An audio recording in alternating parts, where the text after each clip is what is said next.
I'm speaking from 50 years as a head football coach and 26 years as a high school administrator. I'm humbled and I'm honored to be able to share some concepts today. I believe it's so important that in our profession that we have a willingness to share because we all learn from somebody. Uh, just a little bit about me.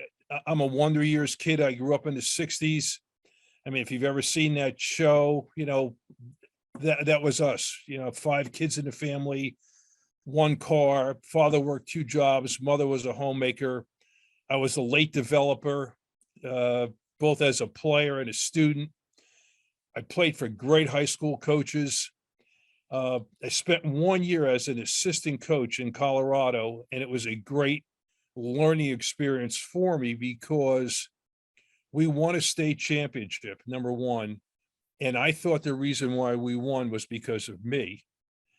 And then when I got a head coaching job the following year, I tried to take what we did there with 6 Division I players, 1 player who went to the NFL, and we only had 19 kids on that new team that I started, and 12 of them were freshmen. So know your personnel, know what they can do.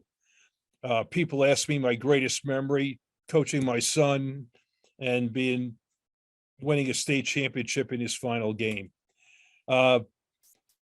Basically, today's talk is just some general reflections, some couple concepts on leadership and alignment, and some thoughts on hiring.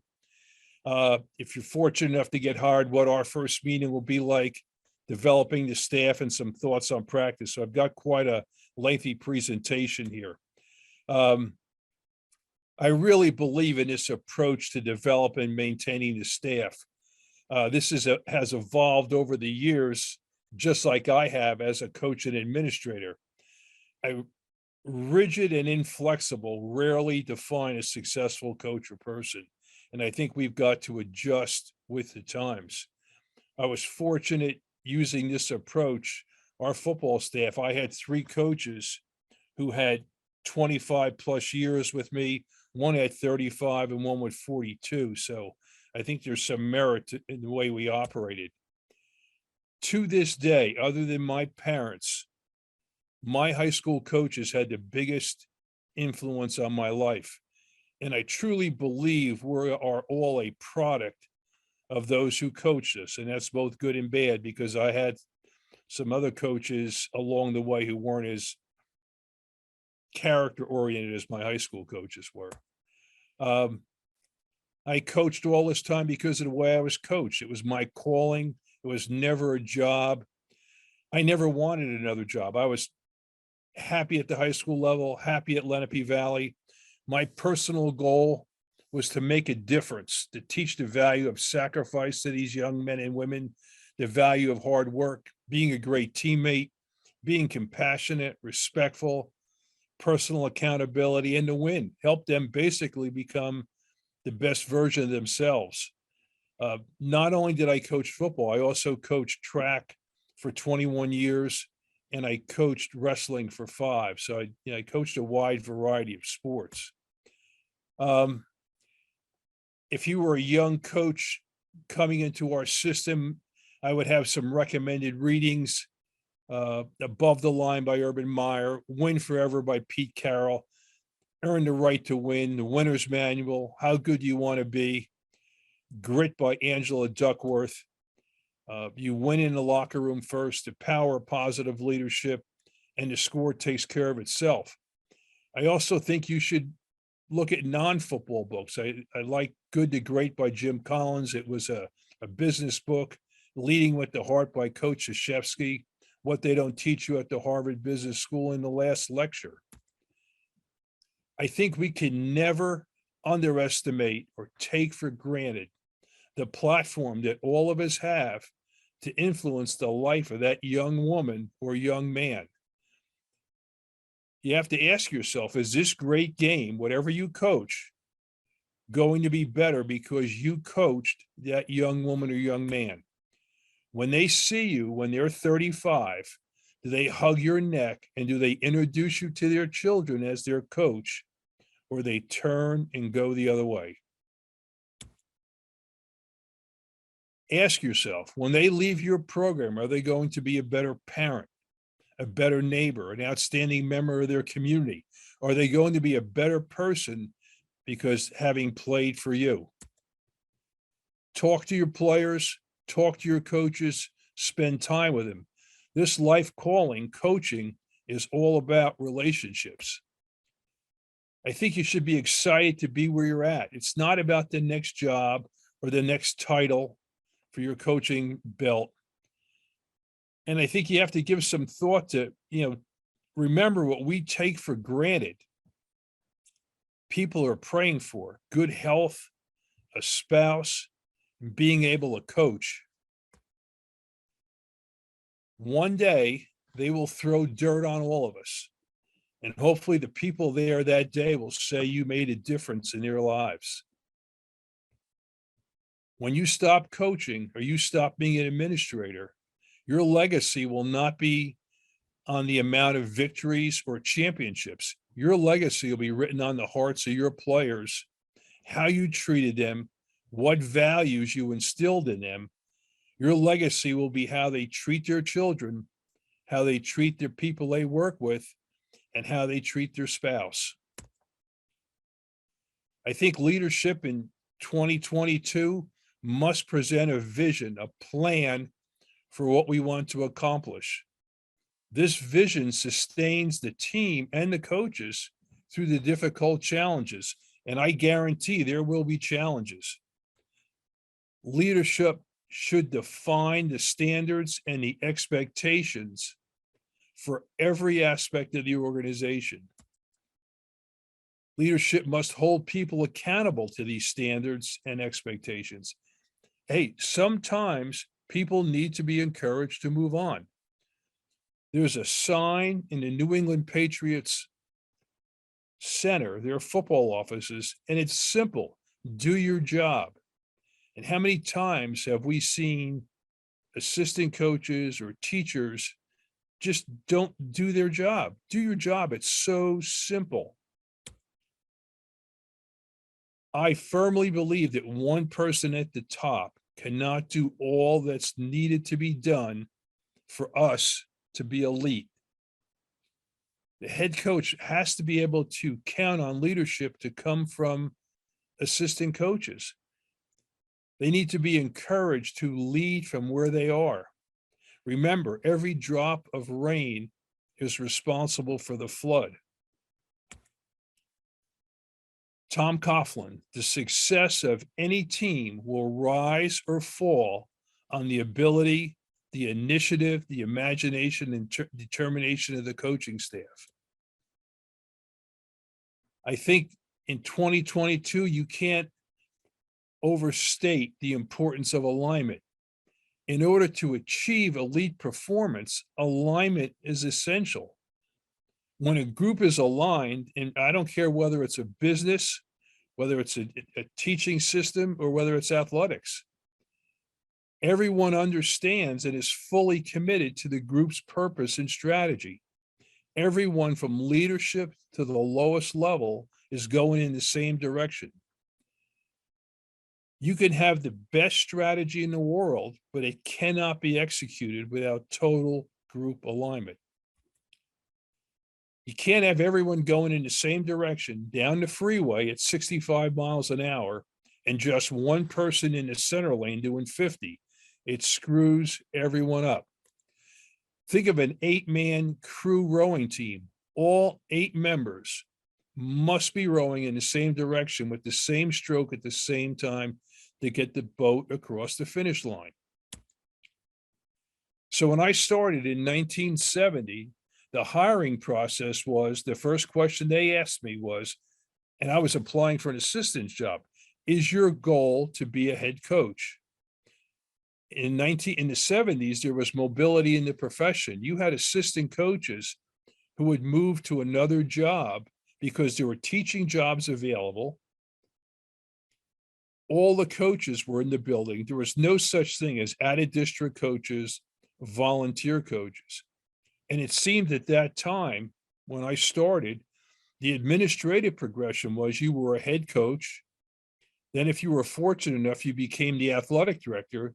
might have been able to keep coaching, but a lot of times you weren't able to.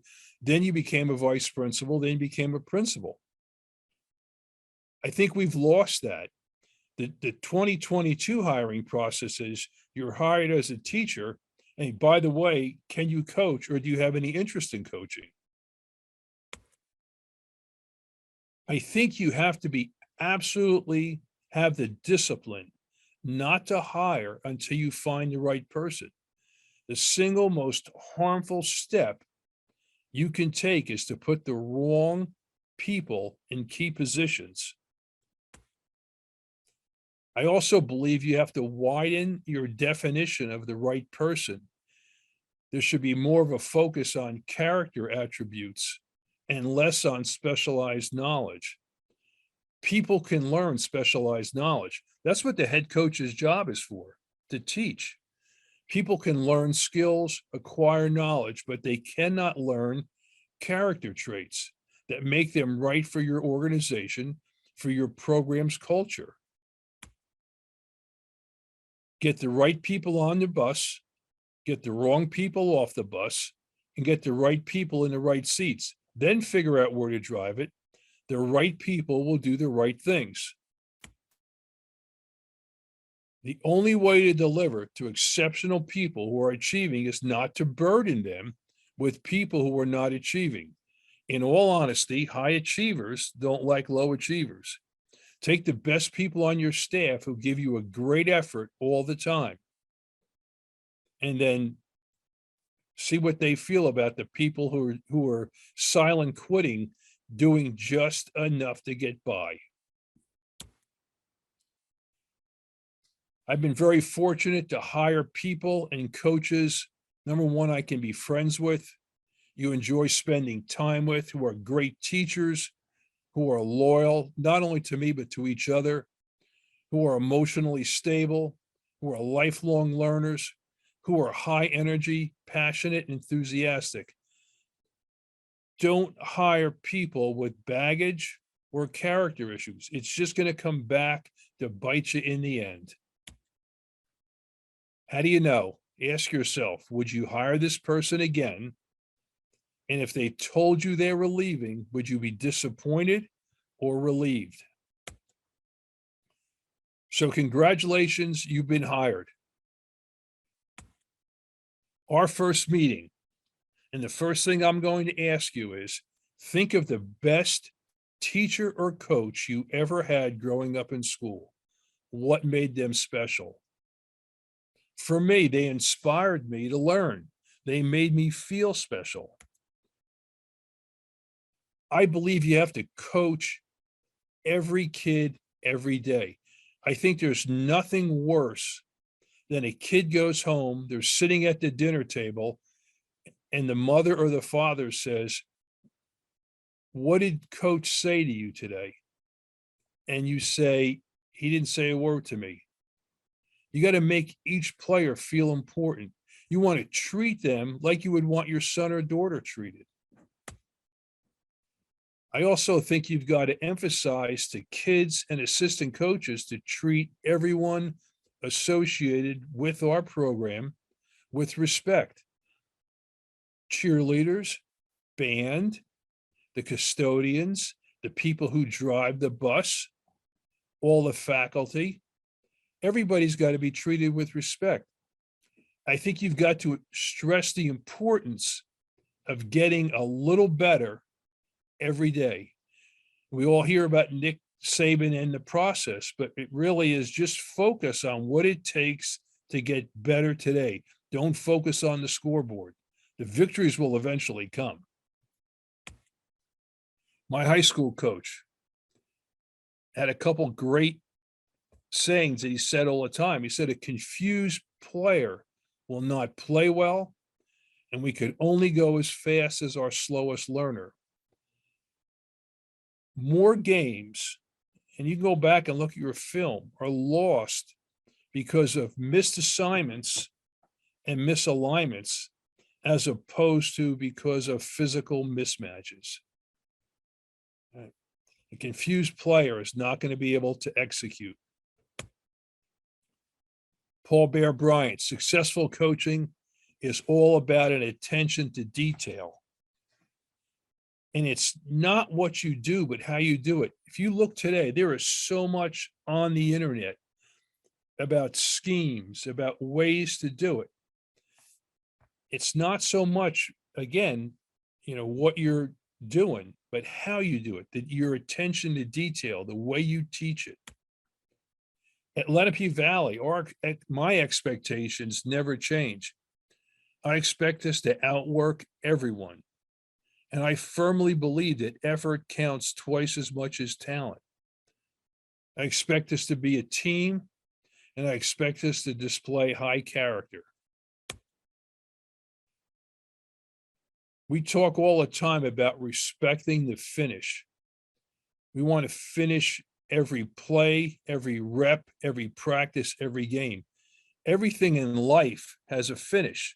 I don't care if it's schoolwork, if it's chores around your house, or it's some obligation that you have with church.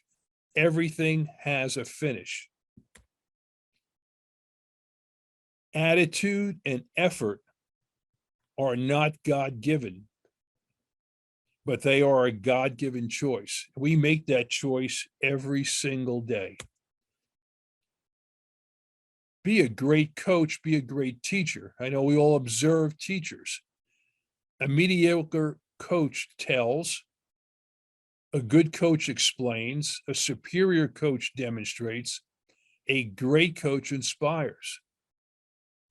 I believe we get what we demand, and we encourage what we tolerate.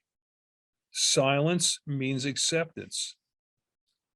I think we have to praise the model when kids catch them doing something good. Talk all the time about match me.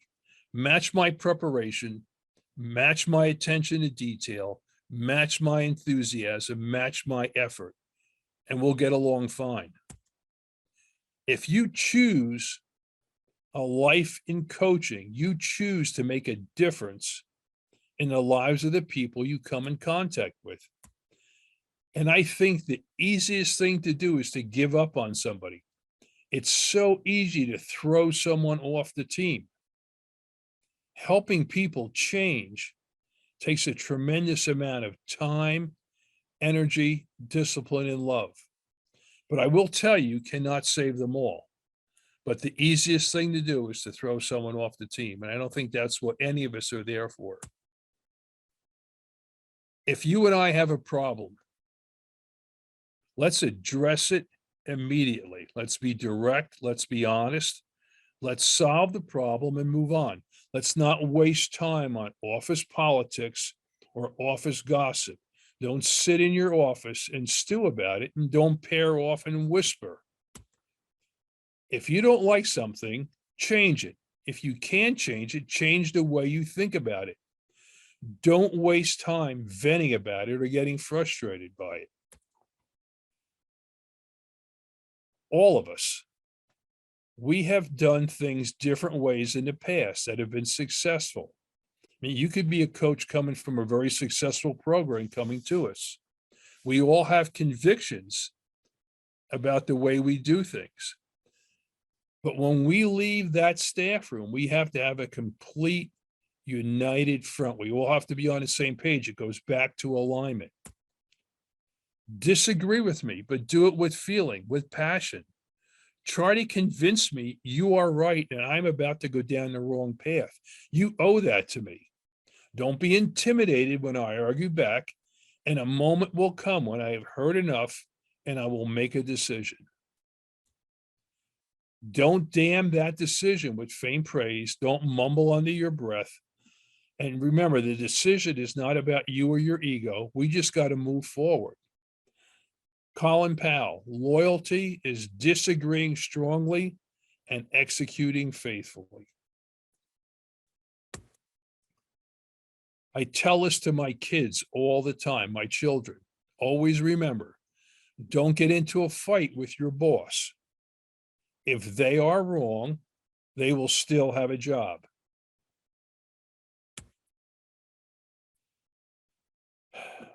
First things first, We're going to be on time. Time is a finite resource, and don't be selfish. Don't waste my time by being late. I expect you to be a professional on and off the field, in the school, and in the community. You're hired most likely to be a member of our faculty. You have obligations, all right? You have to do those. Remember, success is in the details. Little things make big things happen. And I think it's so important. We have to work as hard or harder than we expect our players to work. Please be aware of the power in our words. Sometimes you have to think before you speak. You have to press pause. I think it's so important to use a player's first name when you talk to him. And sarcasm has no place in our program. I think the Latin definition of sarcasm is tearing of the flesh. So it really has no place. I mean, sometimes what we think is humorous really is very detrimental to that young woman or young man. Hey, be what you say you're going to be, and do what you say you're going to do. And remember, there's a right way to do everything. Effort is a mindset. Schemes change all the time. Again, just go on the internet and see how many different ways there is to accomplish something. The one constant is effort. Stress the little things, be exact, respect the finish, every drill, every rep, every play, every obligation that you have. If you get an opportunity, I think one of the great books written is by Angela Duckworth called Grit. And she says that the number one factor for success in life is grit. I just won't quit. I finish everything I start. Successful people finish everything they start. It's part of their personality, and nobody will outwork me. It's based on a Harvard treadmill test.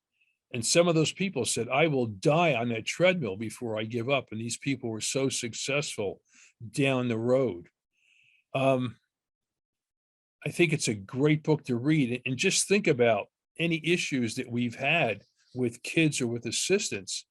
A lot of times it's because they just don't finish what they say they're going to. You know, things are late, things are sloppy. Knowledge is power, and the smartest people, the best people, know the most. Nature's law, nothing for nothing. Paper never forgets. Write it down. I really try to emphasize to my assistant coaches that they have a pen at practice to write on the practice. If there's something comes up that we want to make sure we remember or discuss later, write it right on the schedule. We'll get to it. But a lot of times, if you don't write it down, it'll be the next day before, hey, what were we supposed to do again? The best preparation for tomorrow is to do today's work supremely well. My responsibility as the head coach is to clearly define my expectations and your responsibilities. And I think you do that in a meeting with the entire staff. Also, my responsibility is to encourage your growth and development. A note to myself, don't micromanage good people, and remember they have lives and families off the field. And I think those two notes to myself are two of the key things that has allowed me to keep assisting coaches for long periods of time, 25 years plus, or to keep coaches, head coaches in other sports for long periods of time. If you hire the right people, you don't have to micromanagement, and they'll do the right things. This is a responsibility checklist for Bill Moore, one of our assistants. This has gone over with the entire staff, so everybody knows what everybody's responsible for. Bill's responsible for offensive backs, outside linebackers, long snappers. He's to assist with player equipment. He does a weekly opponent personnel chart. There's a countdown clock in the team room that he's responsible for. 2-minute wristbands, assist in the game plan development, assist with game day equipment. These are things, and everybody has one of, every member on the staff has one of these, what they're responsible for. And I think you have to do that so everybody understands and everybody knows who's what responsible for what. I think one of the big things is you have to define what you want for a summer schedule from your coaches, what your preseason schedule looks like, what your in-season daily schedule looks like. A lot of these coaches are teaching 5 and 6 classes a day. You know, what's their responsibility during the day? What's their responsibility in season on the weekend? We were fortunate to have young coaches at one point who had children. You know, they've got to be able to spend time with their families on the weekend. What's their responsibility in the off season? I think it just helps everything to run so much smoother if everybody understands what's expected of them and what you expect of them. I think it's important that I encourage your growth and development. Sell the concept to you of becoming an expert. When the off season, give you a research project, something with the team, some aspect of football or basketball or whatever. Give you something new, something about the game, but give you something to work on that's going to help your growth and development, and is also going to help our program. I mean, one year we had one of the assistants did a down and distance study for over 10 years. Like Bill Parcells says, study the numbers. And, I haven't had to use this too often, but I'll say it to somebody occasionally. I'm not insulting your intelligence. I'm insulting your research. Put the time in, do it right. There's clinics you can go to. There's college visits. You can buy the Glacier package, and there's thousands of videos. What do you need from me to get better as a coach? Let's have that discussion. Do a clinic for youth coaches. You learn a lot about your assistants and have them get up in front of the youth coaches and do a clinic on anything. Books. I have 2 bookcases full of books. If you want to read a book, any notes that I take at clinics, I share, articles I come across, videos, publications. Take a 3x5 card and give it to a coach, give it to another teacher. You have 15 minutes. Give me something that will improve our program. Give me an idea, give me a concept. And you could even make it anonymous, give it to all your coaches and then say, hey, get this back to me in 15 minutes. Do it during your lunch period. If you've got good coaches, let them coach. And I'm a firm believer that if you want to improve the team, you have to improve the individual. And the only way you can improve the individual is through individual periods, practice periods. A good coach teaches, a poor coach scrimmages. I think it's so important that these coaches who work for you develop a teaching progression of exactly how it's to be taught, everything, whether it's rebounding, whether it's going over the hurdles, regardless of what you have, they have to develop a teaching progression, a written teaching progression that they can use. And, over the week, on Tuesdays, we do this, on Wednesdays, we do that. The ability to plan what you teach. No aspect of coaching is more important than the ability to teach. Have a written teaching progression for every position and every assignment. Write it down. Paper never forgets. And remember, when did Noah build the ark? Before it rained.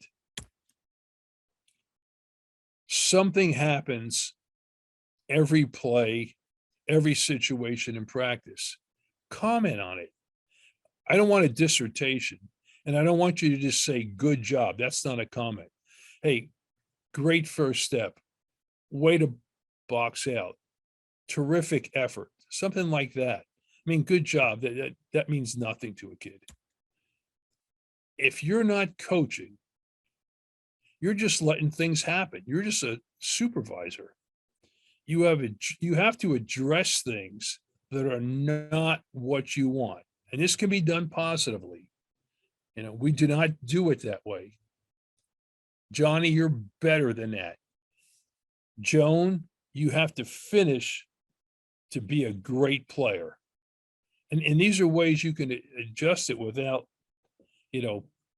really ripping the person down, tearing them down. I mean, great coaches, be yourself. Kids recognize phonies. You can't be me any more than I can be Joe Paterno. All right. I think it's so critical that you model sound behavior, right? In your dress. I don't want anybody making any fashion statements, especially your language. I mean, like I said before, some things that we think are funny or a slip of the tongue, those things in 2022 will get you fired. Your actions on the sideline, your attitude towards everybody involved with our program. Have a written daily plan and stick to it. And remember, we started this as you as a coach must present a vision of what is possible. The greatest honor you can receive is being called coach, but it also carries a tremendous responsibility. This business is all about relationships, and I think you've got to enjoy the journey. Life's too short.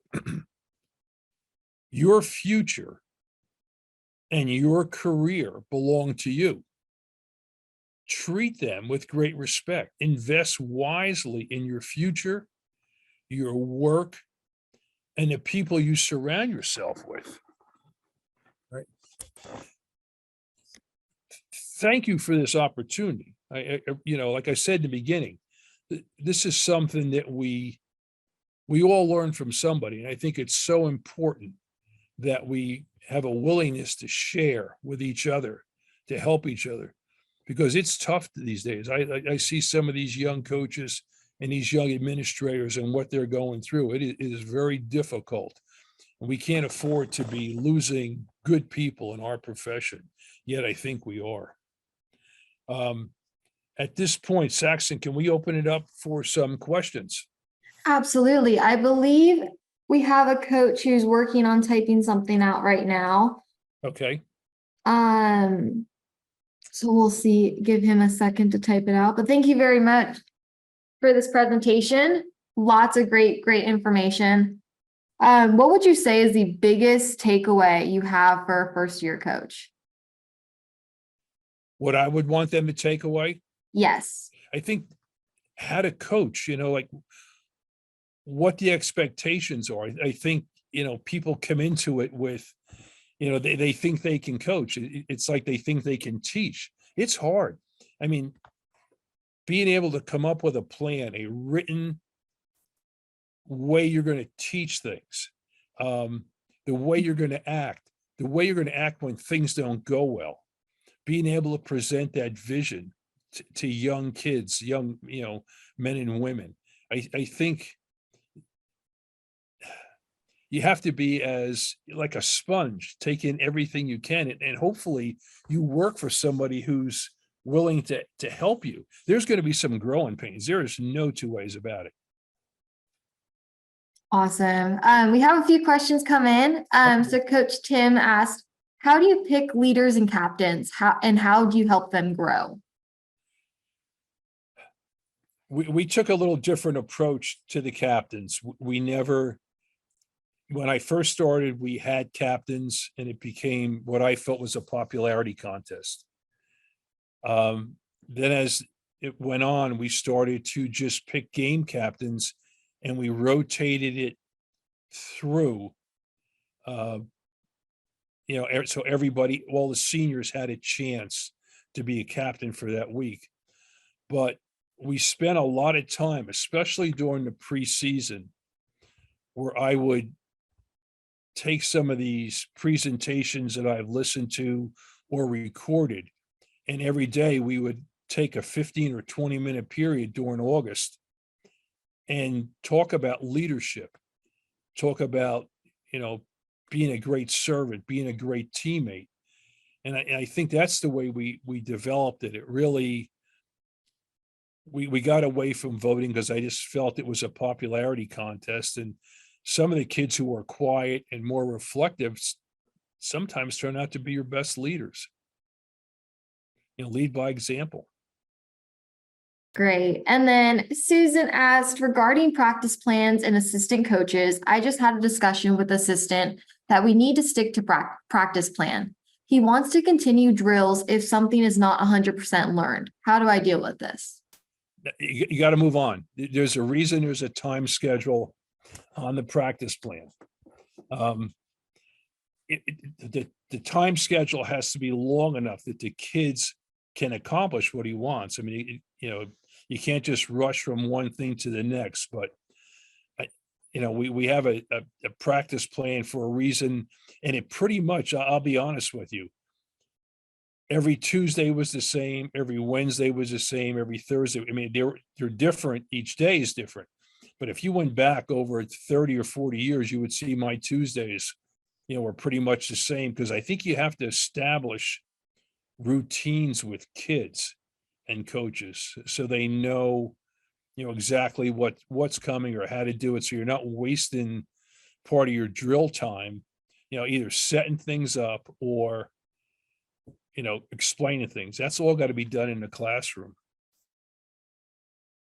Perfect. And then Coach Fulmer said, did not a question, but just a comment. He just said, thank you, Coach, for the content. It helps remind me of a few things that get passed over too quickly. And then William asked, what is your opinion on running games? Should the head coach run games with input from the assistants, or do you let your assistants run games with input from the head coach? We pretty much, we did have all the assistants had input, even during the games. I mean, I made, all the decisions, the situational decisions, I guess you would say. But everyone had input during the week.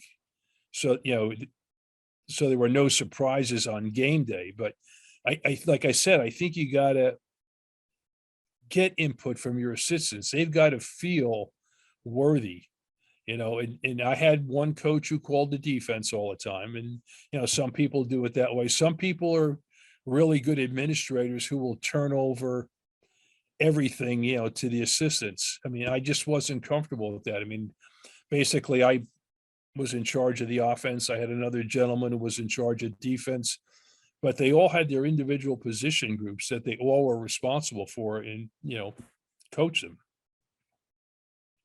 Awesome. And then we had a private question come through and said, how do you manage if a player gets along with one assistant coach, but not another? How do you manage this relationship? I think the first thing I would do is bring the player in and sit down with him and try and find out, why he was able to, for whatever reason, get along with one as opposed to not getting along with another one. And I would also bring the assistant coach in, privately and say, hey, are you aware that there's a situation with you and, one of your position players, and I would try and work on it that level. And if I had to, I'd bring them both in, just it could be something as simple as the way the guy or young lady corrects him. Just try and get try and see it from the player's perspective and just try and smooth that over. I mean, you don't want that thing to fester where, all of a sudden there's a blow up, between the two of them, either at practice or during the game. Sure, thank you. And then Tim also asked, how do you work off-season or preseason with your team? And how do you get them to commit? I understand some play other sports, but some just don't feel the need to show up if it's not during the season. I think the off-season work is, I guess it depends on the culture, what the expectations and culture are of your program. We never had an issue of getting the kids to show up for the weight room, to show up in the summer to work out. But I will tell you, we also, we encourage kids to play other sports. And I think that is so important. And my son played college football and he played for us, but he also played 3 sports and was editor of the yearbook. I think you owe it to these kids to encourage them to be well-rounded students and athletes. But if they're not involved in a sport, then you got to do stuff to encourage them. I mean, I've gone as far as went to their last period class and stood outside the door and said, "Hey, you got to go to the weight room today," because I mean, what works for one kid may not work for another. But I think high school is so short. It's 4 years. Encourage those kids to play other sports. I believe that in the NFL Hall of Fame, every quarterback except for 3 played baseball in high school also. One of the 3 was Terry Bradshaw, who was a champion javelin thrower. So I think, encourage kids to play other sports. In the summertime, you got to be able to figure out, because no sport now is, it's not September to November, and then basketball is, Thanksgiving to February. Everybody's going all year long. And, you just got to figure out a way to work with these kids. But the kids at the same time have to be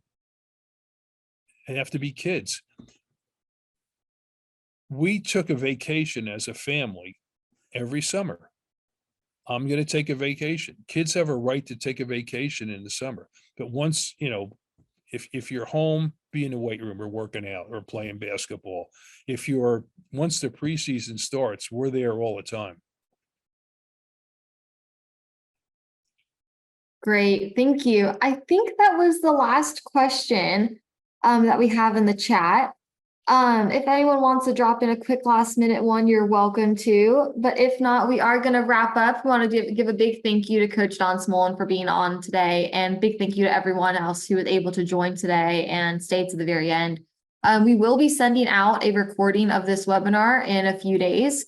So if you missed anything or want to review anything to share it with anyone, you're welcome to do that. We will be sending it out to all RSVPs. Again, thank you everyone and have a great rest of your day.